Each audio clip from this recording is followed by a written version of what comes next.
Voilà, donc on parle des macchiaioli. Des macchiaioli, Donc tu vas d'accord. pas me reprendre à chaque fois. Ok. Donc alors voilà, nous on a eu envie d'en parler parce que c'est vrai que quand on est passé au musée d'immigration, il y avait quelques toiles de peintres italiens dont un faisait partie de ce groupe et on Ouais. s'est dit tiens, mais qui sont ces macchiaioli et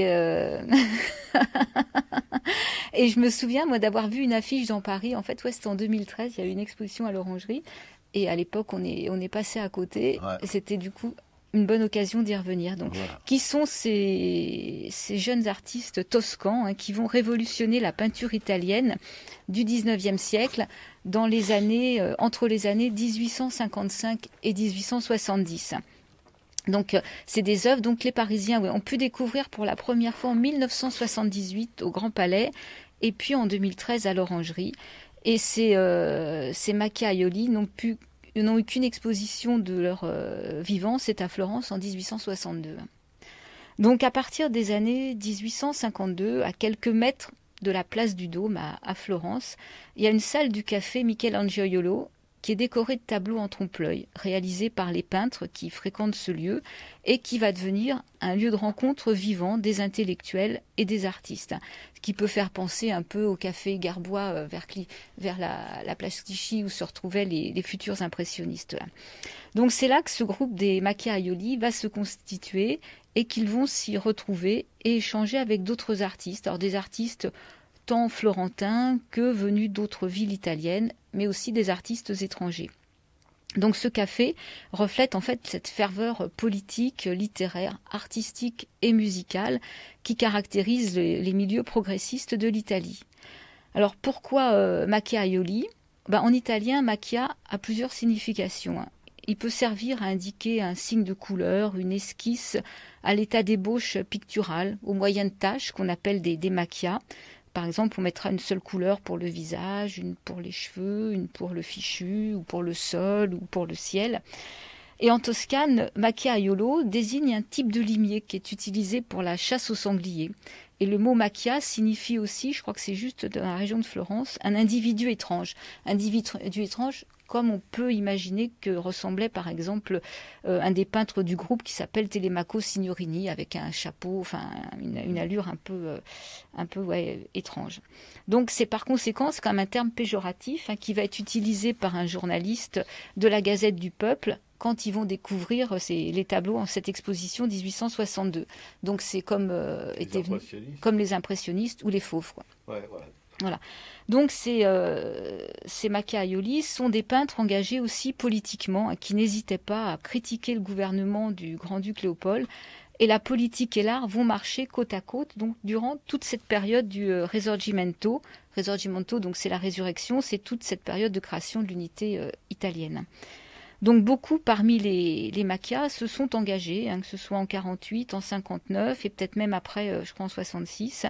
Il y a par exemple Borani qui était artilleur, Cernesi qui s'est engagé auprès de Garibaldi, qui va même mourir de ses blessures en 66, donc pendant cette troisième guerre d'indépendance.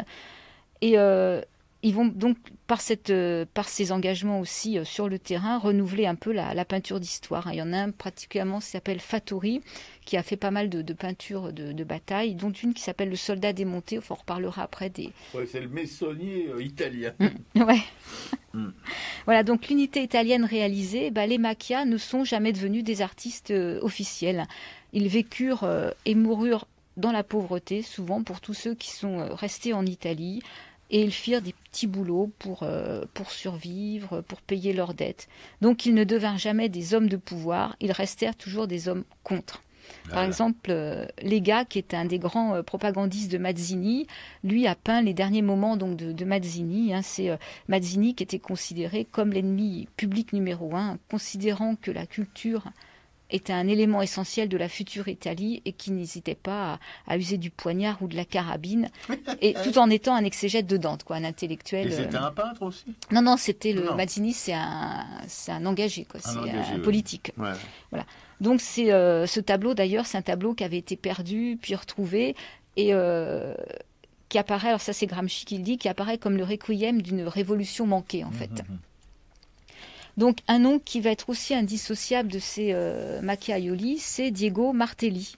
Alors Diego Martelli, c'est une personnalité généreuse, originale. C'est celui en fait qui va unir ce groupe. Il est l'un des plus jeunes. Il est fils de propriétaires terriens qui possède un grand domaine agricole sur la côte toscane. Alors lui, il étudie les sciences naturelles à l'université de Pise et il collabore à des journaux engagés. À la mort de son père, il va vouloir mettre en pratique ses principes économiques proudhoniens pour gérer son exploitation. Mais malheureusement, ces idées généreuses le mènent à des difficultés financières qui vont l'obliger à vendre sa propriété. Merci Proudhon. Hein.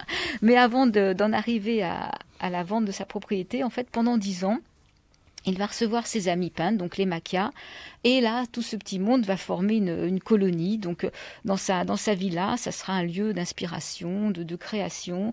Et là, ils vont pouvoir peindre des portraits, des paysages, se promener dans la campagne, discuter sur l'art pendant des heures. Voilà. Donc, pour certains, ces séjours sur cette côte rocheuse, c'est la Marème, hein, sont des périodes quand même essentielles dans leur développement artistique. Bon, pour d'autres, ce sera une expérience éphémère et féconde parce qu'ils vont trouver d'autres résidences, ils vont pouvoir qui les inspirent, comme Signorini par exemple. Lui verra beaucoup la famille Batelli et peindra le paysage qui est le long du torrent Lafrico. Donc voilà, on peut dire que c'est des artistes qui sont en rupture avec le passé. Et comme le dit l'un d'eux qui s'appelle Sezioni, le peintre moderne ne doit avoir ni amour ni sympathie pour le passé. Donc ils sont en opposition avec l'Académie et ils refuseront même la médaille qu'on leur avait attribuée. L'art ne réside pas dans la recherche de la forme, mais dans la manière de rendre les impressions au moyen de taches de couleurs, de zones claires et sombres. Donc, oui, voilà, c'est un manifeste impressionniste. Oui, tout à fait, parce que leur vrai sujet de travail, en fait, c'est la lumière. Hein, c'est sur la lumière. Ils vont chercher la lumière en plein air, que ce soit dans les champs, dans la vie paysanne, dans des scènes d'intérieur ou des portraits. Et ils vont aussi se servir d'une technique qui est quand même assez récente, c'est la technique nouvelle de la photo qu'ils vont pouvoir des fois utiliser pour faire comme esquisse en fait. Et ils peignent, ça on parlera un peu plus de tout ça, ils vont peindre donc sur des petits panneaux de bois rectangulaires qu'ils pouvaient transporter facilement quand ils peignaient sur le motif. Donc là, ils n'avaient pas de travail préparatoire au fusain, c'est le pinceau qui menait la danse, quoi. Voilà, donc on peut penser à l'affiche de l'expo qui est d'Orangerie, c'est la rotonde de Palmieri, qui est un tableau de Fattori, où là, effectivement, on voit bien que ça a été dessiné par tâche, quoi. Ces peintres, alors c'est pareil, ces peintres ont rencontré nos naturalistes français. Hein. Il y en a certains qui sont venus en 1855 à l'exposition universelle à Paris, et qui là ont découvert Courbet et des peintres comme Troyon, Rosa Bonheur. Ils sont attirés aussi par les peintres de Barbizon. Certains travailleront même à Fontainebleau ou à Marlotte. Voilà, donc ils vont venir plusieurs fois en France. Et par exemple, Signorini va visiter sur le boulevard des Italiens une exposition qui présente Dupré, Jules Breton, Millet, Corot. Il ira même dans l'atelier de Troyon et de Corot. Et à l'inverse, il y a aussi des Français qui se sont rendus au café Michelangelo. Donc il y a Gustave Moreau, Manet, Degas. Degas a même voyagé avec l'un d'entre eux en Espagne. Donc il y a quand même beaucoup de C'est marrant, Gustave Moreau, un symboliste qui va là-bas. Ouais. Tout à fait.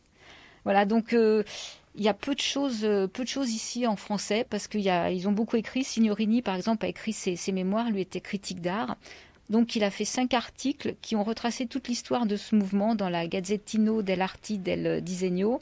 Donc ça, c'était 1 an après la fermeture du café. Mais cette revue n'a duré qu'une année, quoi. Alors c'est remarquable ton exposé hier. Ça, t'as bossé tout le temps.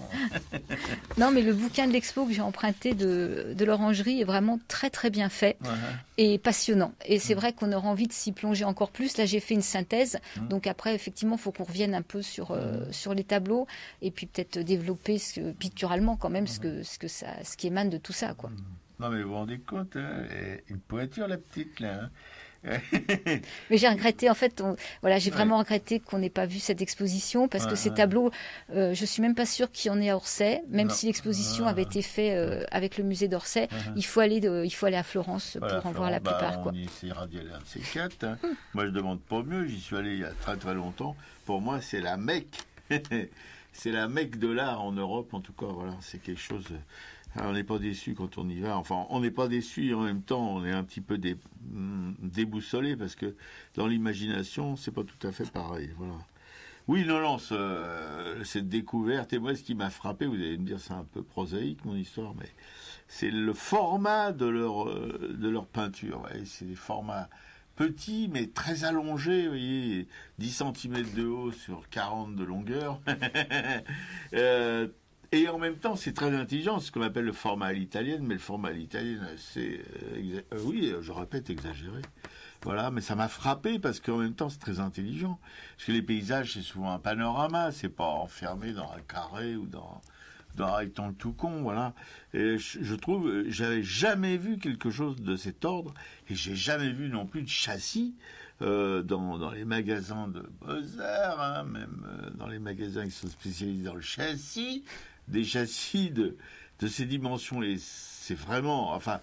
on vous en parlera parce qu'on fera peut-être refaire une émission, pas sur les Macaioli, mais sur des gens qui les ont fréquentés, comme Paul Guigou, voilà, qui est un peintre du Sud, un copain à Monticelli, et c'est un mec qui habitait dans le Luberon, qui est mort très jeune, à 37 ans, je crois, enfin, quelque chose comme ça. Voilà, une apoplexie de la tête, enfin, je savais pas que ça existait, ça. Voilà. Non, ils sont assez révolutionnaires. Et enfin, de toute façon, ils sont des peintres magnifiques, hein, il n'y a aucun doute là-dessus. Naturalistes, mais beaucoup plus libres que nos naturalistes à nous, quoi. Il y a quand même dedans un air de liberté qui n'existe pas chez nos naturalistes, qui sont vraiment le nez, le pif sur le sujet, quoi. Eux, non, ils sont... Voilà. Et puis les formats allongés comme ça donnent aussi un espace plus libre, je trouve, quand même. Ouais, c'est ça, ils font de l'huile sur bois. Ouais. Ouais, c'est étonnant cette histoire d'huile sur bois, parce que en même temps, tendre des châssis de ce format, ça va être un peu compliqué. Donc, ce qui explique peut-être le fait qu'ils en aient des bouts de bois pour peindre. Voilà. Je sais pas quel bois, je sais pas comment, parce que pour que ça se déforme pas, ça devait être bien costaud quand même, voilà. Non, moi, au début, quand Dominique Piquet-Cou, je dois dire Piquet-Cou, parce que Dominique, ça fait trop sérieux, quand Piquet-Cou a commencé à mettre le nez là-dedans, puis à frétiller, je dis, oh là là, j'étais à 3 kilomètres derrière, et puis peu à peu, elle a trouvé un bouquin, ce catalogue, où c'est que tu l'as trouvé? J'ai trouvé en réserve à la bibliothèque. À la bibliothèque, ouais. Et là, je fous mon pif dedans, et puis peu à peu, surtout c'est ces formats qui m'ont complètement séduit, et je me suis intéressé évidemment à pas que les formats, parce que s'il y avait des grosses merdes dessus, ça m'aurait pas vraiment branché, mais j'ai trouvé que ça aidait, si vous voulez, le sujet, et qu'il y avait, là j'en ai un devant les yeux, c'est ils ont des noms, les Italiens aussi, c'est difficile, hein. Odoardo, Borani, et les hauteurs vers 1860. Alors je vous donne le format, 14 de haut, ou de large comme vous voulez, sur 46,5 de longueur. Vous voyez le genre de choses, quoi. Ouais. C'est quand même assez étonnant. Voilà. Vous allez dire je suis une fixette sur les formats, bah oui, parce que j'ai jamais vu des choses comme ça. Hein.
Voilà, c'était le Via Panzero, donc c'est Verdi, hein, c'est un extrait de Nabucco, et c'est vraiment un hymne qui célèbre l'unité italienne, qui a été chantée et reprise par tous les Italiens, n'importe où, que ce soit dans les cabarets, dans les lieux plus mondains, mais aussi qui a été sifflé partout, quoi.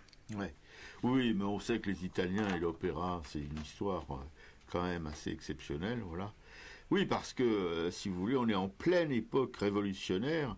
Vous savez que l'Italie, c'était une mosaïque de villes indépendantes les unes des autres. C'était pas un pays, c'était des villes, des principautés, des choses comme ça.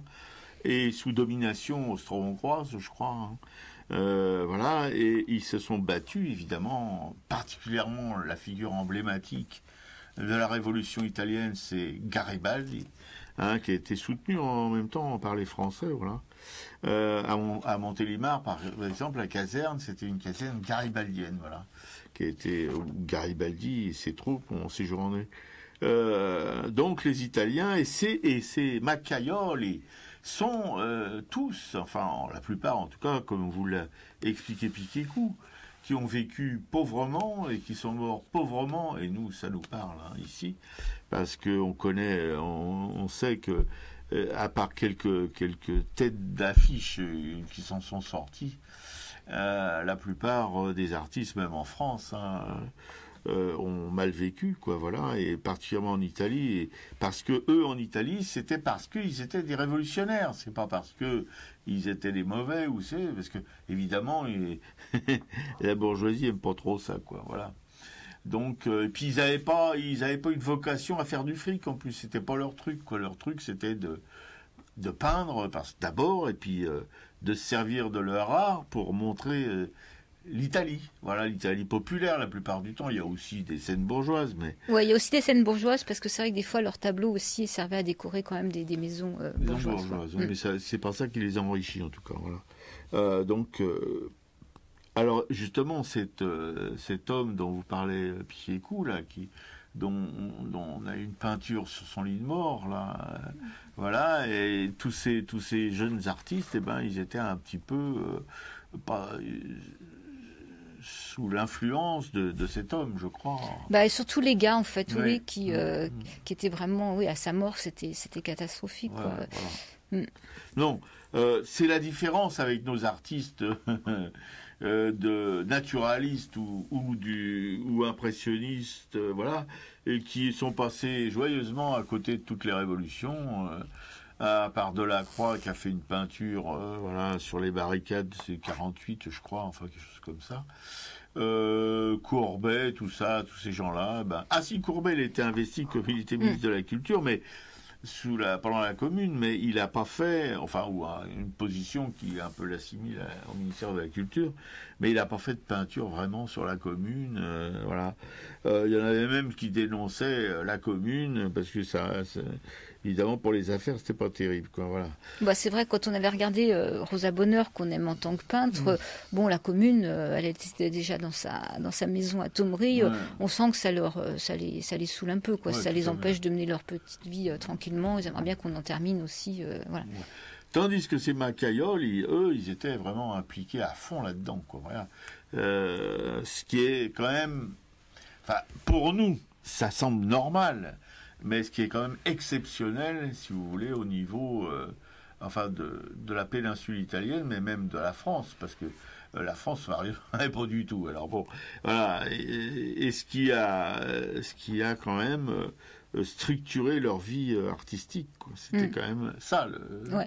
Même si effectivement, là je lisais Martelly, là, donc, qui est ce mécène qui a cette propriété qui met à disposition, en fait il a à peine 20 ans qu'avec deux des Macchia, ils partent s'engager, enfin ils vont sur le champ de bataille, et ce qui est peut-être rajoute au fait que tout se soit un peu éteint à la fermeture du café aussi, c'est que c'est une déception, cette unité italienne, quoi. Mazzini, effectivement, avait envie d'une Italie républicaine, démocratique, et finalement, non, c'est pas ce qu'ils avaient espéré, quoi. C'est une république bourgeoise qui prend le dessus, quoi. Voilà, non, ça, c'est malheureusement, et c'est pesant, on sait depuis qu'on parcourt l'histoire de l'art que tout se termine en eau de boudin, quoi, si on veut, pour avoir un peu des expressions compréhensibles par tout le monde. Voilà.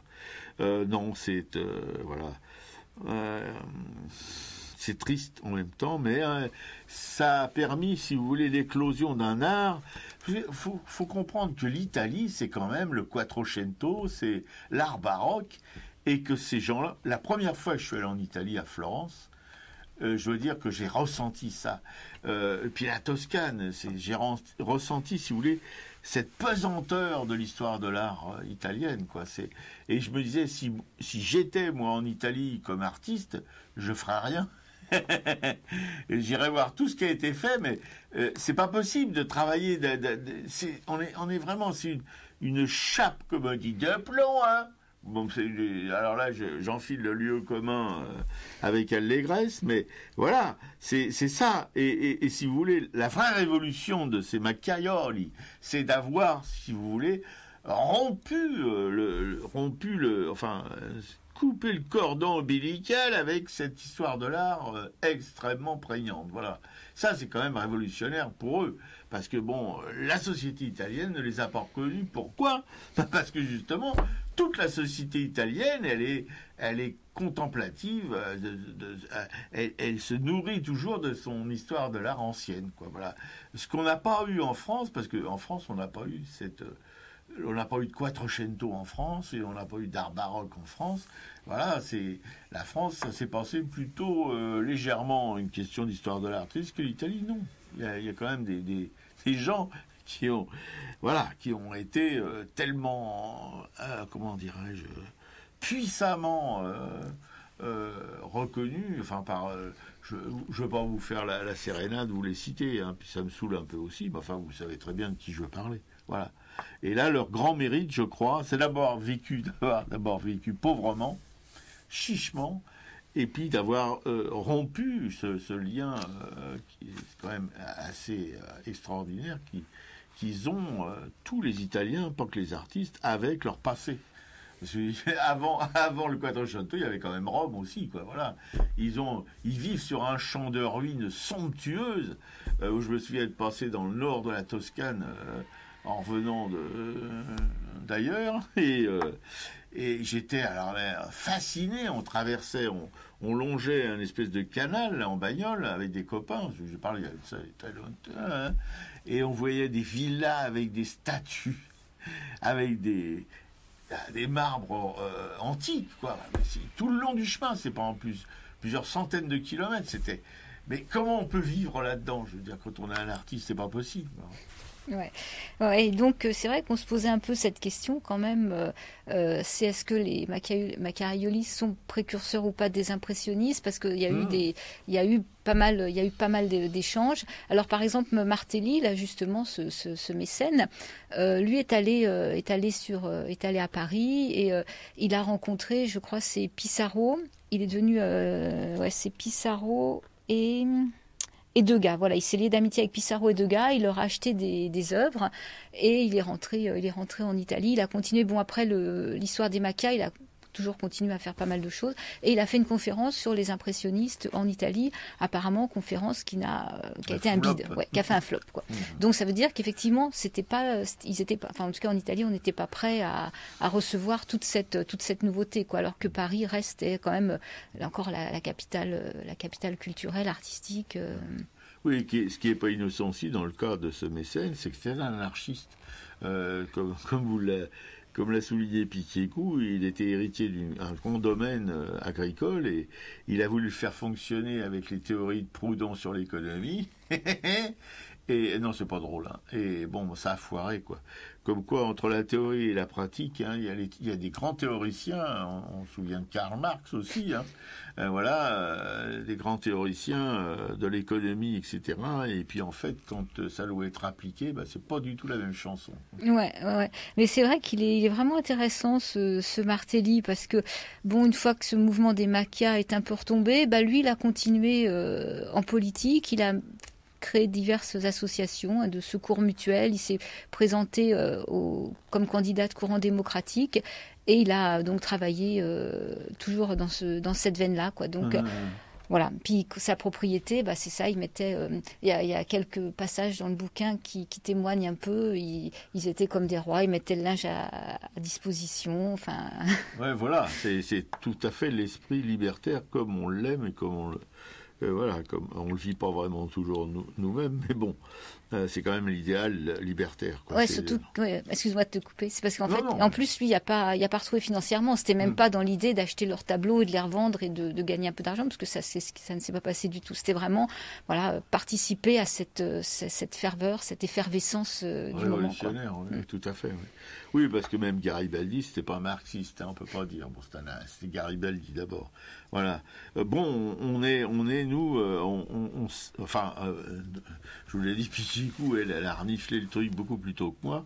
Mais moi, je commence à m'attacher vraiment à ces gens-là, parce que plus on regarde leurs œuvres et plus on connaît leur histoire, plus ils sont, de mon point de vue, très, très, très attachants. Quoi, parce que, encore une fois, nos peintres naturalistes ou impressionnistes, la plupart, sont faits du fric.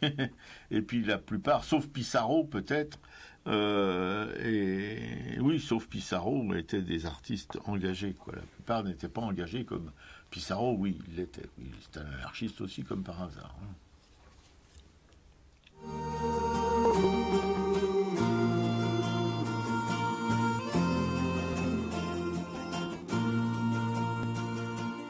Tutti mi dicon Maremma, Maremma, e a me mi pare una Maremma amara, l'uccello che ci va perde la penna. Ci ho perduto una persona cara.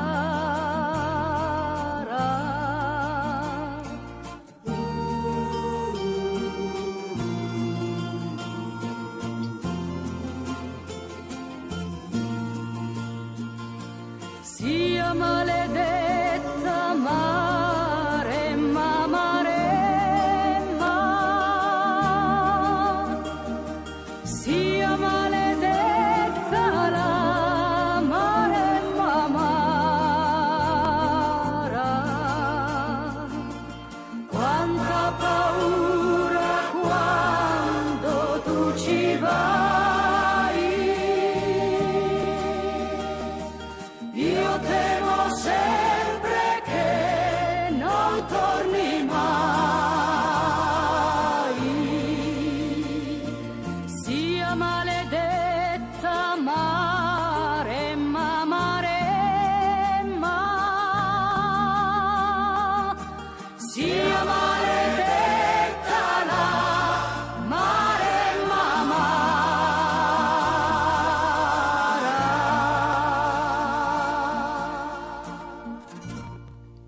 Voilà, c'était la chanson Maremma interprétée par Orietta Berti.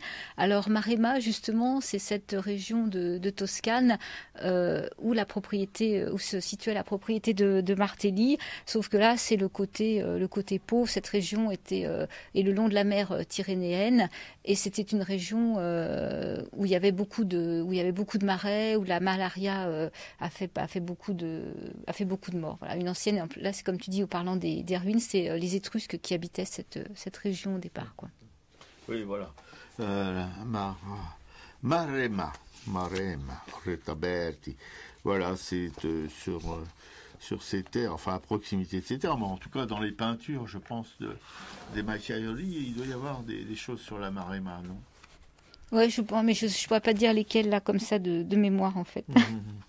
Voilà, c'est évidemment sur les... Non, il y a évidemment des scènes bourgeoises aussi, mais qui sont très belles. Hein. C'est pas, il y a ici là, de Silvestro Lega, la visite c'est un truc qui date de 1800, un truc de 1858. une huile sur toile de 31 sur 60 cm, c'est tout petit. Et magnifique, enfin c'est magnifique parce que ce sont des bourgeoises provinciales, voilà, ça se passe dans une rue, c'est pas dans un salon richissime comme on aurait pu faire Degas ou Manet, vous voyez, non, là aussi il y a des, dans cette peinture, surtout c'est toujours les gars, les fiancés en 1869. Voilà, il y a encore un format allongé, 33, 35,5, 79,5. Voilà, une huile sur toile aussi, pareil. Mais magnifique, enfin moi, non mais je suis vraiment un nulos parce que s'il n'y avait pas pigé les coups pour me foutre des coups de pompe dans le prose, hein, je pense que je bougerais pas beaucoup. Moi. Ouais. Il y a les premières aussi, c'est une peinture en prison, là, la première, un des premiers tableaux du livre, là, je sais plus quel est l'artiste qui l'a peint. Attends, je vais te dire, c'était tout au début. Si je peux servir à quelque chose. Oui, tout au début, comme tu dis. Hein. Oh, non, c'est pas tout le début. Je crois qu'il y a le portrait de Mazzini et après il y a ce tableau de prison là. Ouais. Attends, bah alors même, pourquoi je ne le trouve pas? Ah oui, voilà. Oui, c'est après le portrait de Mazzoli. Oui. C'est de Telemaco Signorini, la prison de Porto Ferraio, 1894. C'est déjà plus vieux ça. Voilà. Oui, alors c'est une peinture de prison. Des prisonniers qui sont le dos au mur, de chaque côté d'une allée. Et on a des officiels avec des chapeaux blonds qui passent là comme une revue avec 2 flics derrière. C'est une peinture qui fait penser un petit peu à la ronde de Van Gogh là, dans l'asile de Saint-Rémy. Mais c'est une peinture aussi très très enlevée pour l'époque, quoi, parce que c'est la fin du 19e, mais c'est très taché, c'est très, oui, très enlevé, quoi. C'est pas du tout léché. Il y a une espèce de dent puis c'est presque une monochromie dans les tons bruns, sépia, ocre, rouge. Voilà, c'est très très curieux et c'est oui, toujours pareil, 58-61, non, c'est déjà moins effilé comme format, mais quand même, c'est très curieux par la manière, par le traitement, qui est un traitement très libre, même plus qu'impressionniste, vous voyez, c'est presque au-delà de l'impressionnisme. Voilà, c'est très intéressant de voir que il n'y avait pas que ça prouve en tout cas que c'était des gens qui s'intéressaient vraiment pour peindre les prisons. Il n'y en a pas beaucoup qui ont peint les prisons, hein. On peut pas dire même chez nous. Hein. Voilà, mais là, eux, ils peignaient les prisons.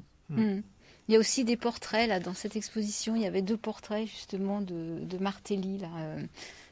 Qui a une bonne tête justement. Il y en a un, je crois, on le voit assis par terre. Il est aussi dans son fauteuil. Donc je sais pas, ça va être un peu difficile à les retrouver comme ça. Il y a pas mal donc il y a toutes ces peintures qui font penser au naturalisme, moi que j'aime quand même beaucoup, quoi. Quand on voit le travail des champs, il y a des faneuses, je crois. Il y a pas mal de choses qu'on identifie. Effectivement, on croit voir Dupré, on croit voir Breton. Oui, ben j'en ai trouvé un, c'est Giuseppe Abati, le peintre Stalinos Pointo. Oui, qui peint, non, il a une petite chaise, mais bon, il est pratiquement assis. Oui, il y a une peinture d'atelier aussi de Giovanni Boldini. Voilà, Giovanni Fattori dans son atelier. C'est très enlevé aussi comme peinture. C'est vraiment là, ça se rapproche vraiment de l'impressionnisme, quoi. On peut le dire. Et c'est de 1866-67, quoi. Voilà, il y a aussi le Giovanni Fattori. Toujours. Je crois que Fattori, lui, il avait vraiment une touche impressionniste, quoi. On peut dire. Dans Cona aussi, il y a un paysage, la portique. C'est pareil, c'est aussi très très taché. C'est pas du tout naturaliste, on peut pas dire. Hein, voilà. Non, et puis il y a aussi qu'on adore nous. Enfin, je pense que c'est toujours Fattori, mais il est beaucoup. Il portait des fagots, hein, environ Lurune, près d'Antignano, 1165, et c'est magnifique. C'est des porteuses de fagots. Voilà, ça fait penser. Alors toujours pareil avec le fichu rouge sur la tête, la robe un bleu. Voilà, il y a cette espèce de familiarité avec le naturalisme français, voilà, voilà. Ouais. Il y en a qui a fait un portrait de Garibaldi aussi. Là, il y a Léga, je crois, qui a fait un portrait de Garibaldi avec sa chemise rouge. Ouais. Et il y a un tableau, c'est je sais plus, où on voit une femme. Non, ça c'est peut-être Guigou, ça c'est peut-être autre chose. Là, je m'écarte un petit peu, je crois. Ah ben je l'ai, Diego Martelli assis là. Ouais. De Giovanni Boldini. Ouais. Voilà. Oui, là aussi, c'est parce que c'est curieux, parce qu'il a un visage assez léché, et par contre, ses mains, c'est vraiment taché vite fait, quoi, tu vois, on voit pas. Et puis l'ensemble l'ensemble du format est très enlevé, sauf, il y a même une partie où on voit la toile dessous, sauf son visage qui est très bien foutu, quoi, tu vois, il y avait ces contrastes aussi, c'est intéressant. Parce qu'il y en a d'autres, par exemple, de Zando Meneghi, ou Meneghi. Oui, c'est beaucoup plus léché, mais c'est très intéressant aussi. Ouais. Il y a la salle des agités aussi, au Bonifacio de Florence, de Telemaco Signorini aussi. Une salle des agités, vous voyez, c'est un asile psychiatrique, quoi. Donc ils allaient chercher leur sujet dans des lieux pas toujours, comment dirais-je, pas toujours très sympathiques. C'est ce qu'on peut dire. Bon. Ouais. Il y en a un de Fattori, je sais pas, tu as dû le mémoriser, là, ça s'appelle Scène de halage dans le parc de Cassine à Florence, là, où on les voit courbés, ils sont 5, vraiment pliés en deux, en train de tirer le long du canal, quoi. Et c'est fait d'après une photo. C'est vraiment la copie de la photo, comme quoi ils s'en servaient des photos comme crowbar, quoi, comme travail préparatoire à la peinture. Parce que là, de cette chose du canal, ce qui m'a marqué, c'est surtout la photo qui est vraiment le sujet qui a été peint, quoi. Voilà. Il y a aussi Paul. Ah non, on en parlera la semaine prochaine de Paul Guigou. Ouais. Voilà, mais parce que c'est un peintre, je vous dis, provençal. Qui a travaillé à la manière, on peut dire, des Macchiaioli, quoi. C'était vraiment très proche dans les formats, surtout, parce que la peinture, lui, c'est vraiment plus enlevé, évidemment, que les Macchiaioli. C'est vraiment, là, il est plus proche de Monticelli, sans être Monticelli, parce que là, Monticelli, c'était vraiment la surcharge, quoi. Parce qu'il y a Giuseppe Abati aussi, qui a une touche assez grasse, assez enlevée aussi. Ouais, il y a des gens abattus. Il fait des paysages aussi magnifiques. Voilà. C'est assez proche de Paul Guigou dans l'empattement, quoi, je trouve. Voilà. Alors c'est vrai que moi les scènes, les portraits ou les scènes d'intérieur plus bourgeois me plaisent moins. Enfin, ouais. Mais je trouve que il y en a certaines, si tu veux, qui sont moins bourgeoises que celles que nos peintres ont fabriquées. Là, je vois un paysage de Mariano Fortuny, une cour de Toril en 1866, une ligne sur toile de 27 de haut sur 84 de longueur. C'est au musée des Beaux-Arts de Lyon, où alors là, c'est franchement une peinture impressionniste, quoi, parce que là, vraiment, c'est la touche, c'est la pâte, mais ça dégage, si vous voulez, un espèce de... Même si vous ne le voulez pas, hein, attention, il ne faut pas non plus que je sois trop quand même gentil comme ça. Et à la fin de ce catalogue, il y a toute une série de photos dont sont inspirés les Macchiaioli pour travailler, quoi, voilà. Je crois que justement Diego Martelli a même visité l'atelier de Nadar, là, qui servira pour la première exposition des impressionnistes quelques années plus tard. Oui. Non, ils ont. Alors, disons que. Alors, la question que soulevait Piquego tout à l'heure, ont-ils été précurseurs de l'impressionnisme ?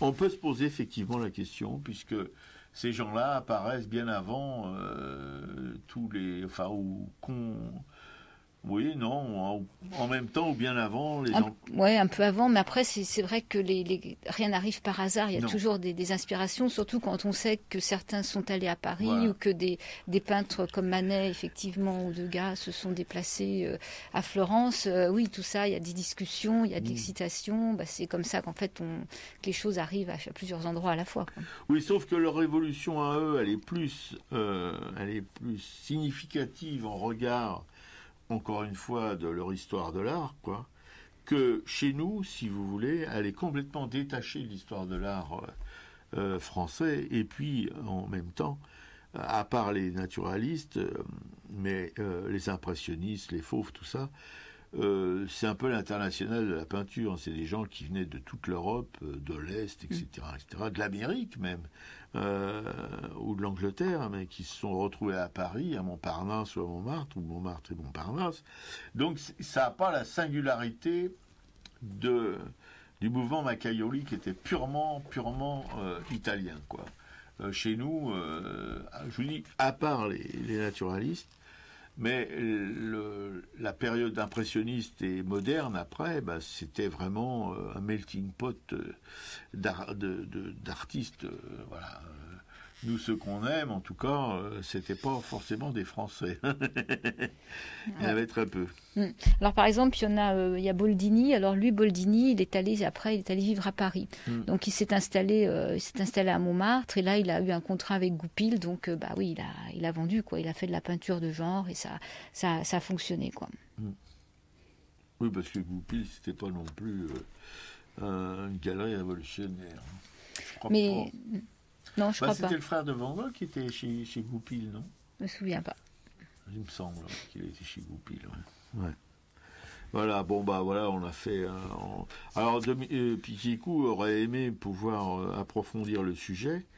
C'est pour ça que la semaine prochaine, enfin, en partie pour ça, pas uniquement pour ça, qu'on va poursuivre un peu dans cet esprit-là avec Paul Guigou et Monticelli, on en a déjà parlé dans cette émission, mais bon, on peut revenir aussi dessus, qui sont, et vous verrez que Paul Guigou, enfin, il a beaucoup de points communs avec les Macchiaioli, quoi. Enfin, ouais. Je sais pas si ça pourra passer à la radio, puisque ce sont des images, en fait, et donc... Ouais, on essaye, en tout cas, là, ce qui est important, c'est essayer de faire passer cette effervescence artistique et politique, en fait, de tout ce mouvement qui était un mouvement novateur et qui a cassé avec les codes du Quattrocento. Tout à fait, oui. Non, mais c'est là qui sont très importants, d'abord pour l'Italie, mais pour l'histoire de l'art européenne aussi, parce que, si vous voulez, on peut dire que les Macchiaioli sont nés avec les révolutions italiennes de libération des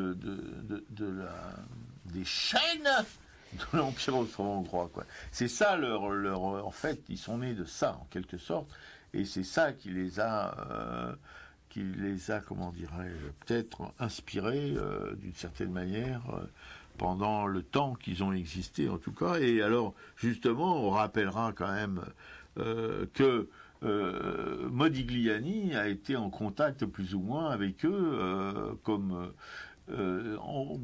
peut-être dans ce café de Florence aussi, parce qu'il était florentin. Il était de Livourne. Mais certains ont peint aux alentours de Livourne.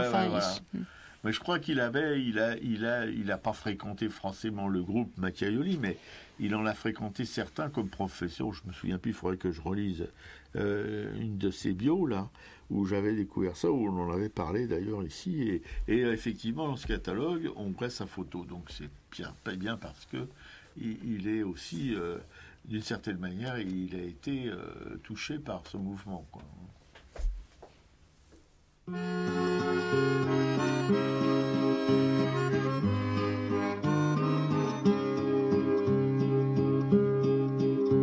Quella sera a Milano era caldo, ma che caldo faceva. Brigatiere, apri un po' la finestra, una spinta e Pinelli va giù.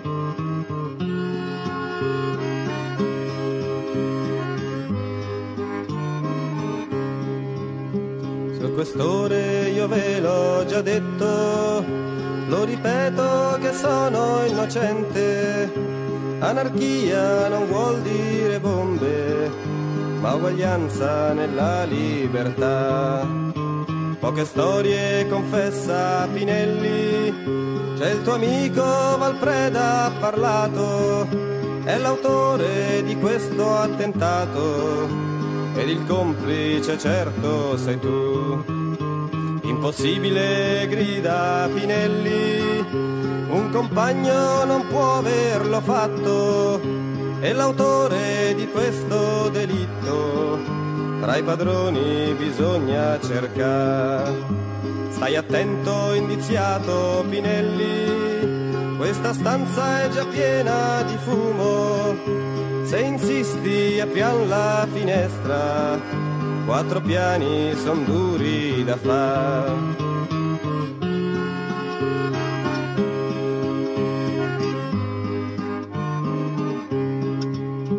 C'è una bara e 3000 compagni, stringevamo le nostre bandiere, quella sera l'abbiamo giurato, non finisce di certo così. E tu guida e tu calabresi, se un compagno è stato ammazzato per coprire una strage di Stato, questa lotta più dura sarà. Quella sera a Milano era caldo, ma che caldo faceva.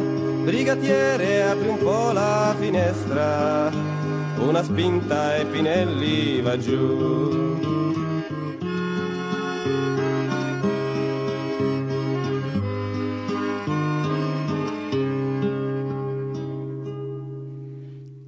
Donc ça, c'est une chanson qui s'appelle Ballade pour l'anarchiste Pinelli. Alors Pinelli, c'est Giuseppe Pinelli, hein, c'est un cheminot et militant anarchiste italien pendant les années de plomb en Italie, qui est tombé soi-disant d'une fenêtre d'un commissariat quand il s'est fait arrêter. Il y a eu un massacre à la Piazza Fontana, il y a eu une explosion et il était arrêté par la police et donc rendu responsable de ce massacre, et on l'a retrouvé mort, soi-disant qu'il se serait suicidé en se jetant par la fenêtre du commissariat. Ouais. Donc voilà, rien n'a jamais été prouvé, et ça, il y a eu pas mal de controverses sur les circonstances de sa mort, quoi. Voilà. Et donc c'est une balade. On a choisi ce titre puisque on parlait d'anarchie aussi avec Martelly et compagnie. Voilà. Et tout de suite, nous allons passer à des choses plus tranquilles avec le déroulé des expositions. Alors, les expositions. Alors, on va commencer par... je vais commencer par Monique Raymond. Monique Raymond, qui est une graveuse, qui est venue dans notre émission il y a déjà quelques temps, et qui va exposer là à la galerie 3F, c'est 58 rue des Trois Frères, c'est dans le 18e arrondissement. Elle expose avec 2 céramistes et un photographe du 22 mai au 4 juin. Pour rester dans l'esprit de ton presse-papier, il y a un festival qui s'appelle Festival Printemps au Proche-Orient, entre le 15 mai et le 3 juin, alors c'est un peu loin, c'est à la Visitation à Périgueux, 1 rue Littré. Et là, ce sont des photographies de Bruno Fert. Et l'exposition s'appelle Les Absents. Alors Bruno Fert a été journaliste de guerre, et en fait il a photographié les ruines de villages palestiniens qui sont même plus identifiés. En fait, il a plus rien pour les retrouver. Il faut simplement avoir le GPS. Donc voilà, il a mémorisé tout ça, quoi. Il y a le musée de l'immigration Porte Dorée, là où on avait vu l'exposition sur justement Ciao Italia, sur toute l'influence de la culture italienne en France. On avait parlé de Picasso primitif au musée du Quai Branly, qui met en parallèle la collection d'œuvres d'art de Picasso et l'influence qu'il en a tirée dans son travail, comment il a pompé ses primitifs en fait. Et on parlera la semaine prochaine, parce que j'ai oublié de le mentionner, à Rouen en ce moment il y a une grande exposition aussi autour de Picasso. Il y a 3 lieux d'exposition sur son travail, donc ça je détaillerai la semaine prochaine. Pour les amateurs de gravure, il y a le Manifestamp, le 26 mai 2017. Manifestamp, c'est plein de lieux d'exposition dédiés à la gravure, donc il faut regarder un petit peu autour de chez soi ce qui est éventuellement proposé. Et toujours sur la gravure, il y a les impressions gravées de Pissarro au musée Tavet de la Cour à Pontoise. Magnifique expo. Ouais. Musée Camille Claudel, on n'y est toujours pas allé. On peut noter que c'est mercredi, sort le film Rodin avec Vincent Lindon. Ouais, c'est un film de Ozon. Ouais. Bon, je sais pas. Ouais, faudra voir. Voilà, surtout qu'il fait un buzz au Festival de Cannes, alors méfiance. Ouais, mais apparemment Vincent Lindon s'est complètement immergé dans Rodin. Il a vécu Rodin, il a pris des cours de sculpture, il sculptait 7 heures par jour. Enfin, ouais. Donc il faut voir ce que ça donne. Bon, après on va laisser Cannes de côté, on va pas s'occuper que ça passe au Festival de Cannes, mais voir quelle interprétation il fait de Rodin. Moi, je suis pas fan de Ozon. Forcément, mais faut découvrir, quoi. Moi, je suis pas fan de l'acteur, mais bon, faut découvrir. Bon, on le regardera sûrement, on vous en reparlera. Ouais. Là aussi, ce sont les derniers jours, là, la petite galerie dont j'avais parlé à Vincennes, là, la galerie Frémaux. Donc jusqu'au samedi 27 mai, il y a toujours cette exposition avec coraux. C'est une trentaine ou une quarantaine de toiles un peu de naturalistes. Et voilà, la façon de Corot, dont un faux Corot à l'entrée, qui est signé Corot, mais qui est précisé ne pas être de Corot. Oui, parce qu'on sait que Corot, qu'il avait des amis dans la Dèche, il signait les tableaux pour eux, quoi, voilà. Ouais. Il y a Julien Signolet qui expose au parc Floral. Donc qui expose au Parc Floral de Paris du 20 mai au 30 juin 2017. Julien Signolet, c'est ce sculpteur qui est venu dans notre émission il y a quelque temps avec sa compagne japonaise. Et là, il va nous présenter un travail qui n'est pas du tout dans la veine du moine Enshu, mais plutôt dans une veine plus classique qui s'appelle Koan. Donc c'est un travail lisse, parfait. Tu peux expliquer ce que c'est que le Koan? J'aurais du mal parce que je l'ai plus en mémoire. C'est des phrases simples et courtes. Je crois que des échanges entre le maître et le disciple. Voilà, c'est ça, ouais. Voilà. Non, mais c'est une belle pièce. Hein, je veux dire que quand même, il y a un travail de finition assez exceptionnel, quoi. Ouais.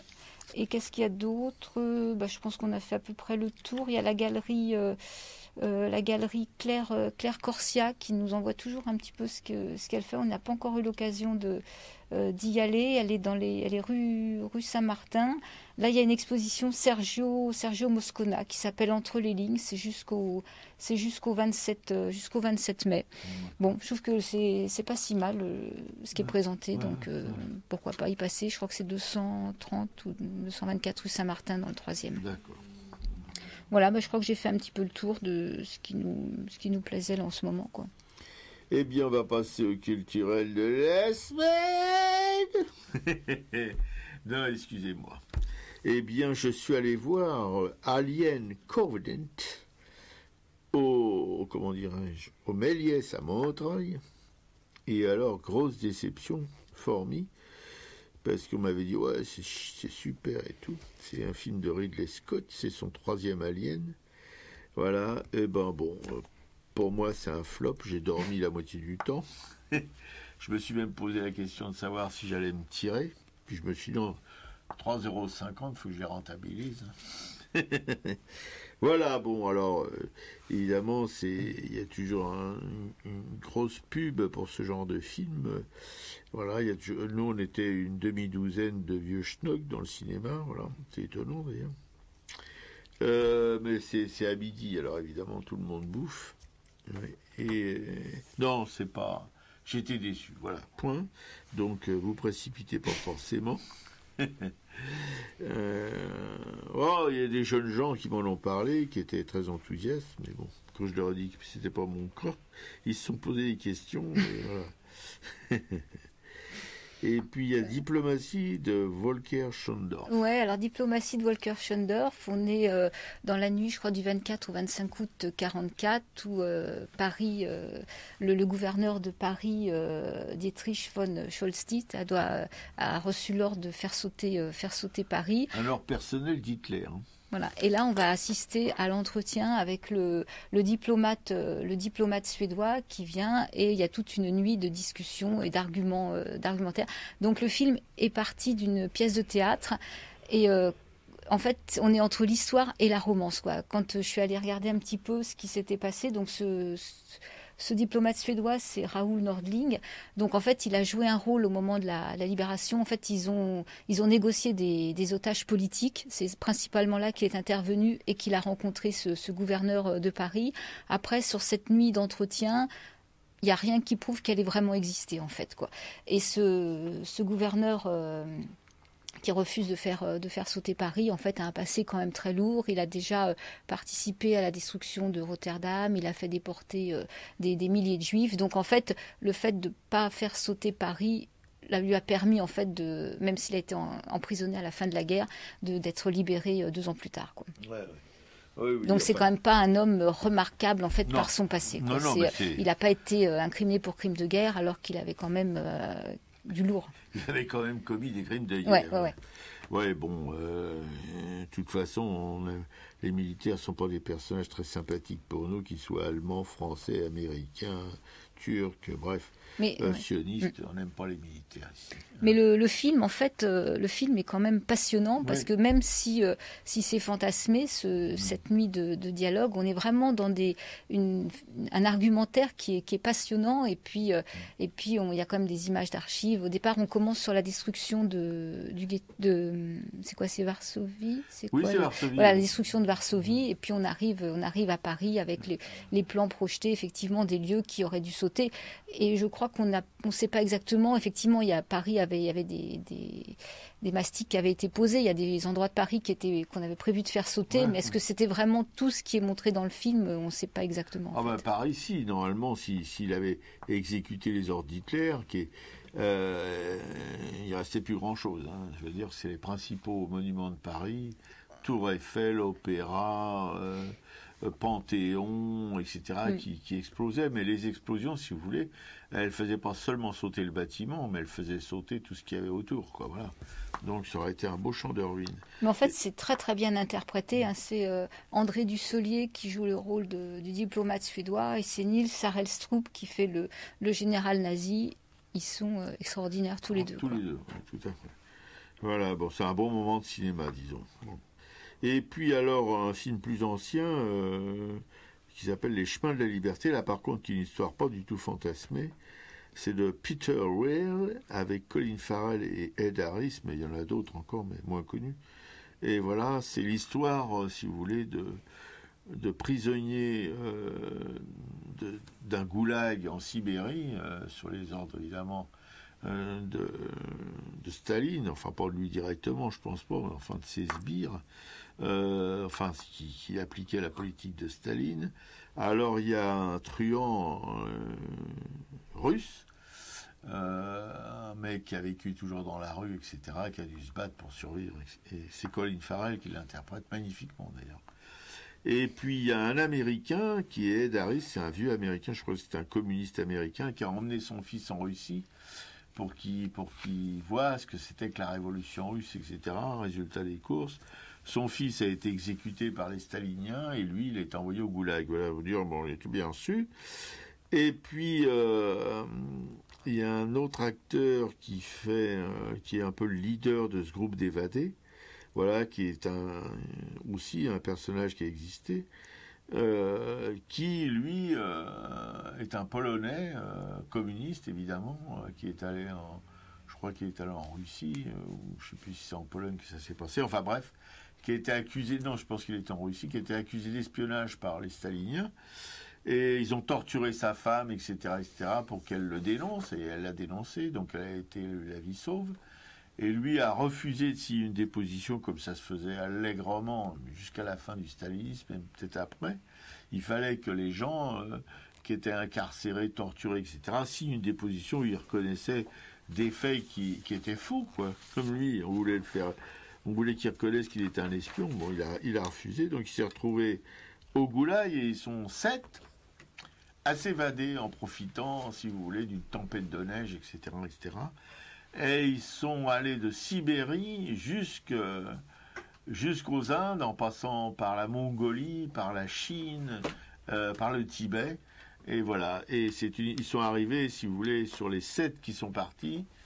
Il y en a 3 qui sont morts. Et il y en a 3 qui sont arrivés aux Indes. Et le truand russe, là, qui est interprété par Colin Farrell, qui n'a pas voulu sortir de Russie. Il s'est arrêté à la frontière russe qui séparait la Russe de la Mongolie en disant, parce que sur sa poitrine, il avait tatoué Staline et Lénine. Et alors, ses copains lui disaient, mais pourquoi c'est ces mecs-là qui t'ont envoyé au goulag? Oui, il dit, oui, seulement Staline, il aime le peuple, c'est quelqu'un du peuple qui fait du bien au peuple, et voilà.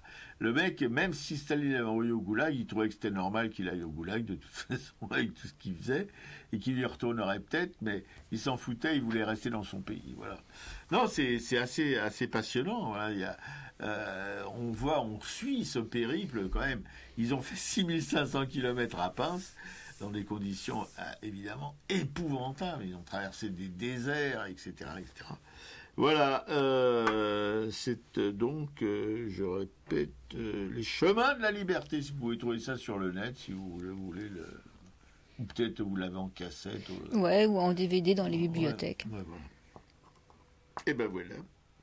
Et ben maintenant, qu'est-ce qu'on fait alors? Bon, mais la semaine sanglante, Eh hein, ben voilà. on y va? On y va. Chocolat. Sauf des mouchards et des gendarmes, on ne voit plus par les chemins que des vieillards tristes en larmes, des veuves et des orphelins, parisiens de la misère, les heureux même sont tremblants, la mode est au conseil de guerre et les pavés sont tous sanglants. Oui, mais ça branle dans le manche, les mauvais jours finiront. Égard à la revanche, quand tous les pauvres s'y mettront, quand tous les pauvres s'y mettront. On traque, on enchaîne, on fusille tout ce qu'on ramasse au hasard.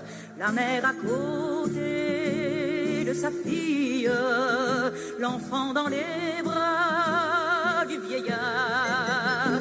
Les châtiments du drapeau rouge sont remplacés par la terreur de tous les chenapans de bouge, valets de roi et d'empereur. Oui, mais ça branle dans le manche, les mauvais jours finiront. Égard à la revanche, quand tous les pauvres s'y mettront, quand tous les pauvres s'y mettront. Demain, les gens de la police refleuriront sur le trottoir, fiers de leurs états de service et le pistolet en sautoir. Sans pain, sans travail et sans armes, nous allons être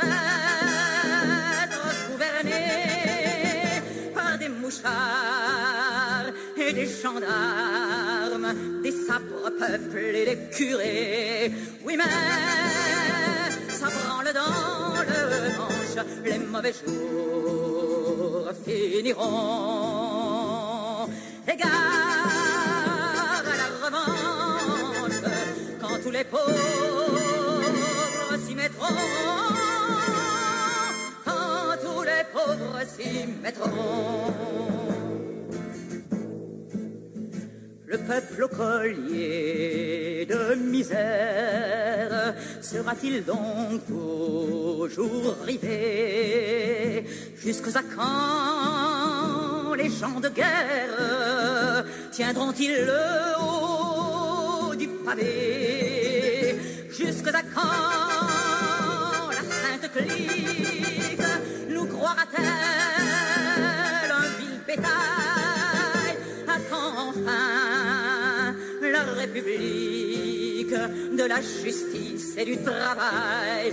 Oui, mais ça branle dans le manche, les mauvais jours finiront. Égard à la revanche, quand tous les pauvres